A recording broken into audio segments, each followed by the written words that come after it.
ರಾಣಿ ಚೆನ್ನಮ್ಮ ಜಗತ್ತಿಗೆ ಮಾದರಿ ಮಹಾಮಾತೆಯಾಗಿದ್ದಾರೆ. ಶಿಕ್ಷಕ ಬಿಬಿ ಶಿವಾನಂದ್.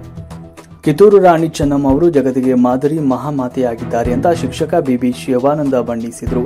ಅವರು ಕೂಡ್ಲಿಗಿ ಪಟ್ಟಣದ ಪ್ರವಾಸಿ ಮಂದಿರದಲ್ಲಿ ತಾಲೂಕು ಆಡಳಿತ ಹಾಗೂ ಅಖಿಲ ಭಾರತ ವೀರಶೈವ ಹಾಗೂ ಪಂಚಮಸಾಲಿ ಸಮಾಜದ ಸಹಯೋಗದಲ್ಲಿ ನಡೆದ ಕಿತ್ತೂರು ರಾಣಿ ಚೆನ್ನಮ್ಮ ಜಯಂತಿ ಕಾರ್ಯಕ್ರಮದಲ್ಲಿ ಪಾಲ್ಗೊಂಡು ಮಾತನಾಡಿದರು.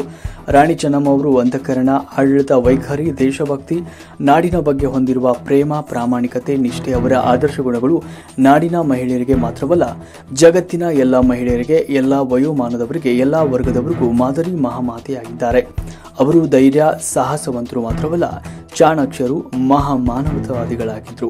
ರಾಣಿ ಚೆನ್ನಮ್ಮರ ಜೀವನಗಾಥೆ ಸರ್ವರಿಗೂ ಸರ್ವಕಾಲಕ್ಕೂ ಸಕಲರಿಗೂ ದಾರಿ ದೀಪವಾಗಿದೆ ಅಂತ ತಿಳಿಸಿದರು. ತಹಶೀಲ್ದಾರಾದ ವಿಕೆ ನೇತ್ರಾವತಿ, ಶಾಸಕ ಎನ್ಟಿ ಶ್ರೀನಿವಾಸ್, ಮುಖಂಡರಾದ ತರಕಾರಿ ರೇವಣ್ಣ, ಗುಂಡುಮುಣುಕು ಕೆ ತಿಪ್ಪೇಸ್ವಾಮಿ, ಅಖಿಲ ಭಾರತ ವೀರಶೈವ ಹಾಗೂ ಪಂಚಮಸಾಲಿ ಸಮಾಜದ ಅಧ್ಯಕ್ಷ ಎಚ್ ಸುನಿಲ್ ಗೌಡ ಅವರು ಕೂಡ ಮಾತನಾಡಿದರು. ತಾಲೂಕು ಪಂಚಾಯತ್ ಕಾರ್ಯನಿರ್ವಾಹಕ ನಂಜಪ್ಪನವರು, ಪಟ್ಟಣ ಪಂಚಾಯತ್ ಅಧ್ಯಕ್ಷರಾದ ಕಾವಲಿ ಶಿವಪ್ಪ ನಾಯಕ್, ಸಮಾಜದ ಹಿರಿಯ ಮುಖಂಡರು ನಾಗನಗೌಡರು, ಸರ್ಕಾರಿ ನೌಕರ ಸಂಘದ ಅಧ್ಯಕ್ಷ ವೆಂಕಟೇಶ್, ಪಟ್ಟಣ ಪಂಚಾಯತ್ ಸದಸ್ಯ ಸೈಯದ್ ಶುಕೂರ್ ಸೇರಿದಂತೆ ಗಣ್ಯರು ವೇದಿಕೆಯಲ್ಲಿದ್ದರು. ಈ ಸಂದರ್ಭದಲ್ಲಿ ಸಾಧಕರಿಗೆ ಸನ್ಮಾನಿಸಿ ಗೌರವಿಸಲಾಯಿತು.